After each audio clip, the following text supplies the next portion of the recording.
Any kind of change can be challenging, but change at big companies forced by even bigger governments, that requires a hell of a lot of patience and perhaps a bit of a different approach. You see, in this scenario, you got one of two choices. Number one, you can go really fast, risk some potentially big mistakes, but you would get that first mover advantage. Alternatively, you could not buy into the hype, move a bit slower in order to take the time to survey the scene so you can later make some prudent choices and thus arrive at the party fashionably late.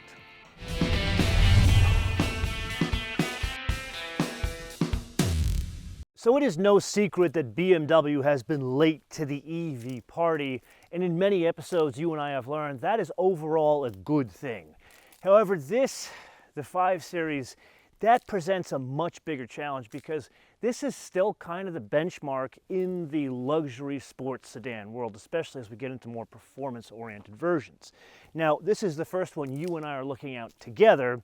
There are going to be pretty much every flavor you want, both an internal combustion engine as well as this electric. So far electric, there are 2 on offer. There's this one, the i5 eDrive40, translated rear-wheel drive, so basically less power and no all-wheel drive.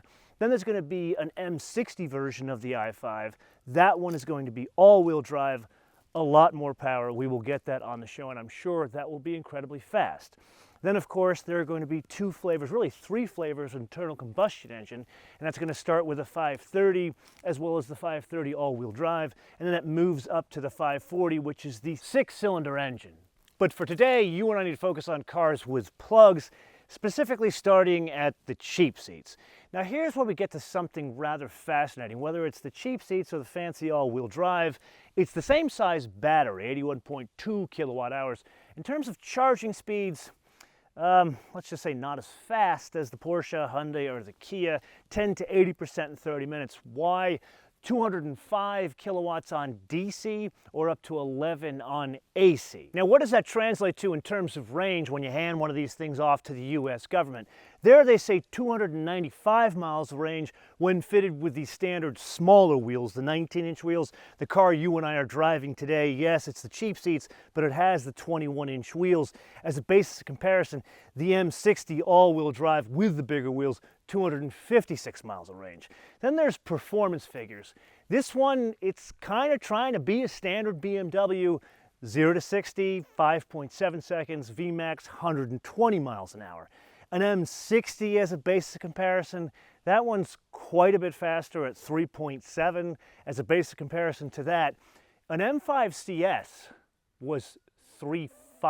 Now, before you and I jump behind the wheel, a favor, you know what I'm going to ask here. It usually involves all the YouTube things, sharing, and then I give you the why. The YouTube algorithm being a complete bitch. However, one of you left a comment saying you probably shouldn't call the YouTube algorithm a bitch because then it's going to be more of a bitch. Now, I totally appreciate the caring and the understanding and you watching these episodes.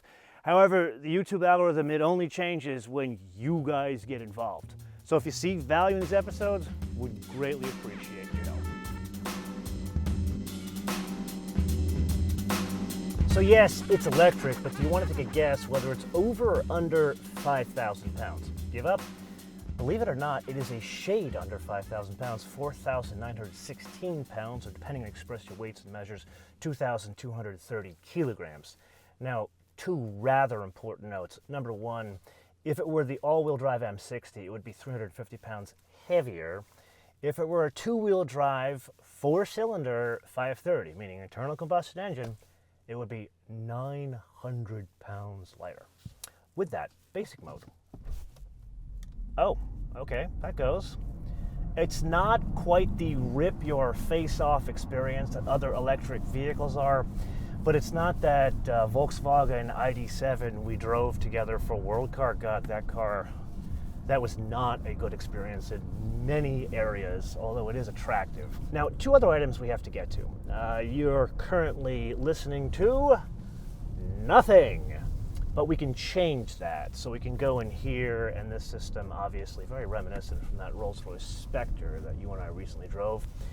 We can add in some sounds. So let's do exactly that, and now we're listening to the BMW flavor of the iconic sounds. It's not as in your face as the Rolls-Royce Spectre.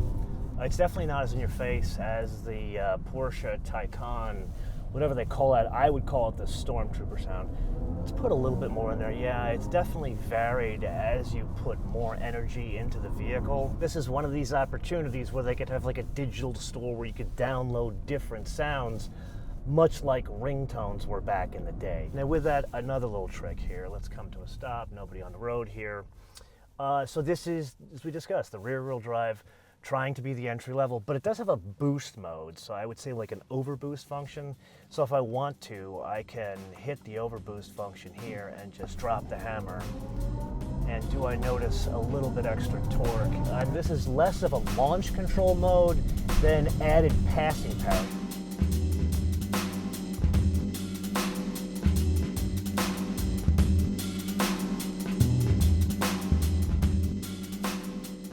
So yes, aesthetics play a huge role in everything we do. Like for example, we've had a lot of storms recently here in the California Republic, so much so that a big beautiful tree in our outdoor studio has fallen down onto the fence. But this is one of these, I guess, life lessons where life is not about the problems, it's about how you react and change and move forward. Now, believe it or not, the same lesson applies here. Why? Governments around the world forced on every car manufacturer, you need to adopt EVs or you die. They had a choice. They could have went with cars that look like spaceships. Many of them did. Others chose not to. I will let you guess which avenue BMW took.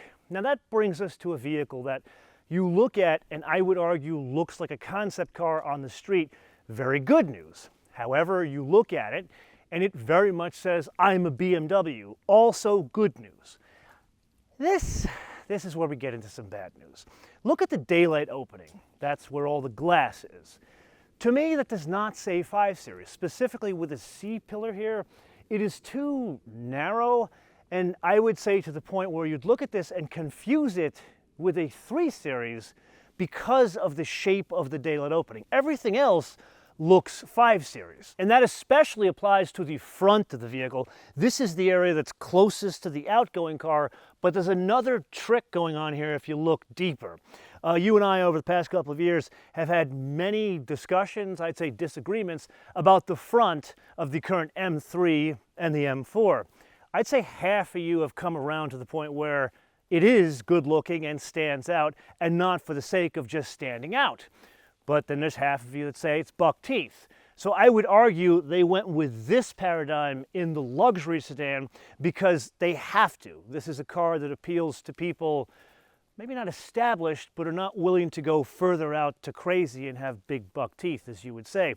So that's why we have the width here and not the height. However, they did adapt the little channel in the center of the hood from the current series of M3 and M4. And that brings us to the hindquarters. Now this is a standalone design item, does not offend me. However, this, the ass end, combined with the aforementioned daylight opening, that comes together to make the rear 3/4 the money shot of a vehicle like this, and I don't just say that because I am Greek, I don't know if I like it. On second thought, this is a question I'm gonna throw over to you guys because I need to spend some more time warming up to it. Call this the reverse of the buck teeth. I liked them immediately, you guys didn't, but then you warmed up to them. Let's see if I actually warm up to this one.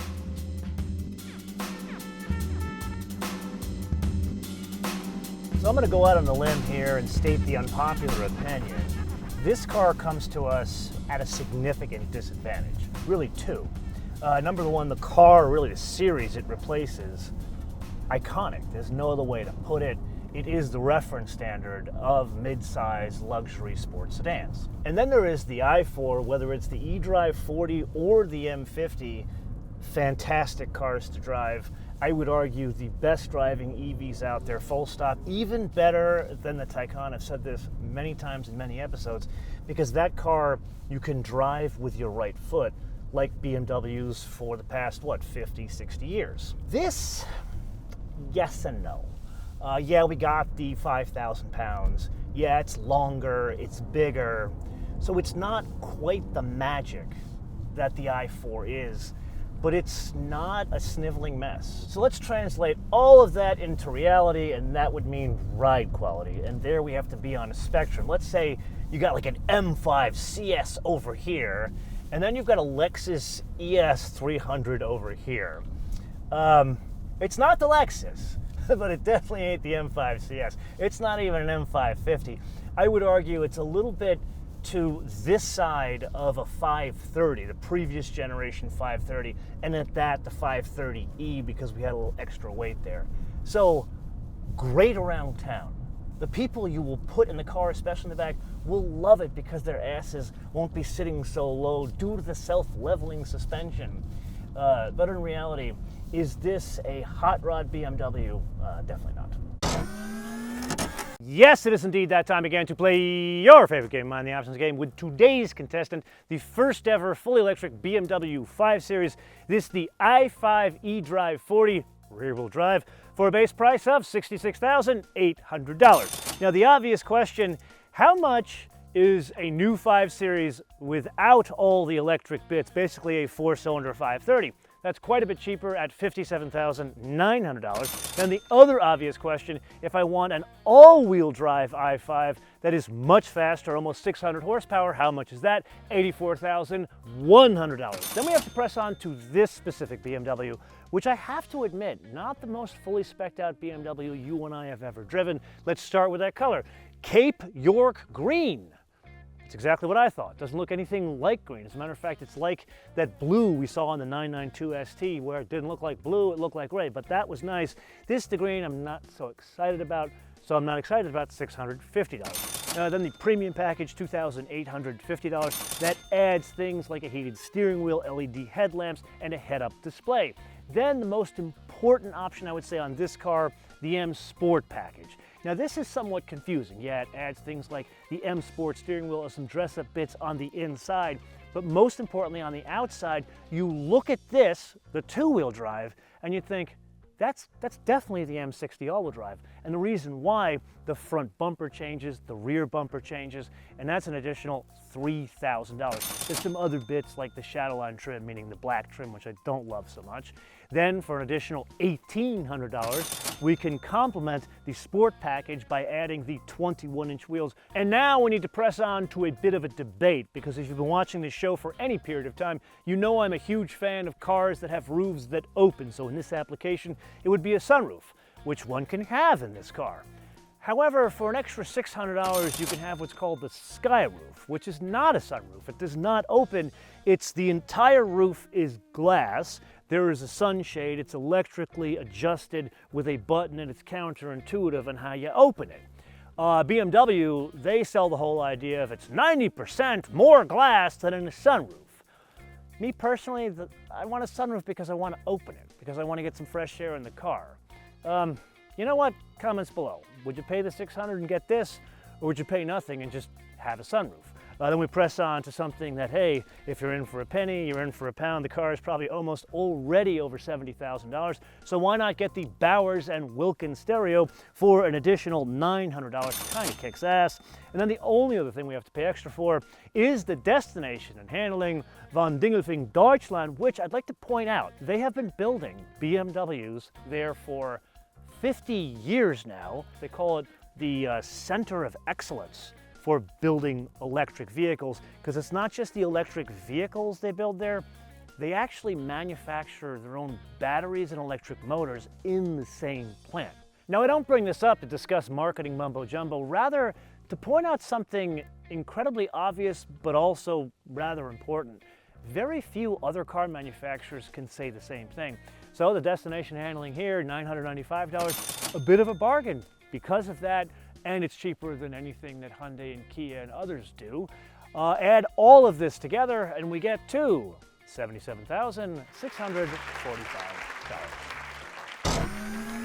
Now, if you've seen any of our Mercedes EQE sedan episodes, you know that car took the route of the first mover advantage by pushing the wheels out to the corners, thus making the wheelbase, where you package a lot of people and a lot of dogs, much longer. It's that of an S-Class, rather than that of a mid-sized luxury sedan like this, so there is more packaging space, which gives it an advantage over this in that one area. Now we need to focus back on design, but this time interior instead of exterior, and this is the area where it feels more like a concept car or a show car rather than the exterior. All of the details kind of change, like the door pulls, even the door handles are different in this, a completely different paradigm for BMW.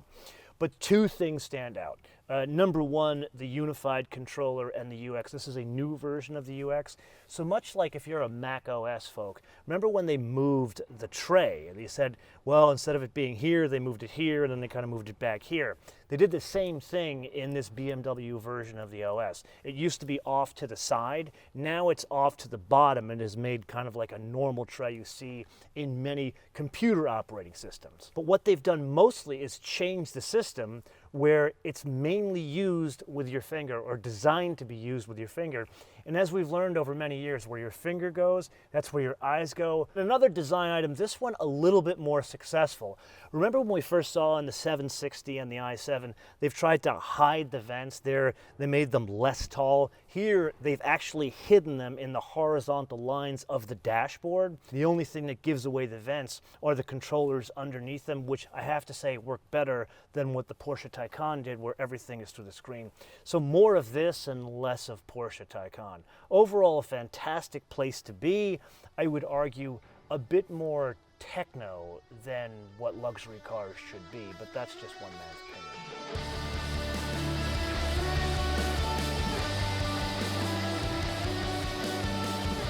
So what have you and I learned today? I would argue two things. First and foremost, this is good, not as good as the i4 eDrive40 is in its corner of the world. Let me put it a different way. This, probably one of the best in its space, as is compared to like the EQE 350, even the 500. This completely craps on their doorstep. They are not even close. And that gets us back to the point of the beginning of the episode, where we discussed the difference between running into something headlong and just kind of sorting it out, basically doing the Microsoft way of doing things, getting something out there quick and doing iterations, or go look at the market, see how it goes, and come out with the right thing. And this is one of many that BMW has done right. There was the Mini, there was the i4, the Spectre, and now this. Is it perfect? No, it could use some changes before we get to the wish list. And I think for the first time ever in the show, I'm going to ask for a car company not to do something. Don't give us an M5 EV yet. Let the battery technology get sorted first, so we get cars that have not a 900-pound weight penalty. Then you can start doing all the EV stuff. You see, surprisingly, it wasn't Porsche, Mercedes, or others that said, we're not going to do a performance car that's an EV until we really understand what a performance EV means. It was Cadillac that said that. I would argue it very much applies to BMW, and that's why I'm asking for it. Basically, sort out the batteries until they get to the point where the delta is minimal to nothing, so we can get back to performance and really not worry about the propulsion system. This has nothing to do with the grid and the infrastructure that we argue about. This is just about the technology in the cars. But I am just one man, and this is the point of the episode that I turn around to you guys to opine in the comments below, or via our social media, MotoManTV on word, MotoManTV on word, Facebook, Twitter, and Instagram. And if you got value out of this episode, I would highly suggest you watch that interview that I did with Tony Roma, the chief engineer of Cadillac, where he did share with us the strategy of we need to understand what EV really is before we apply it to V. You can check out that episode here. Until I see you in the next episode, Bish Beta.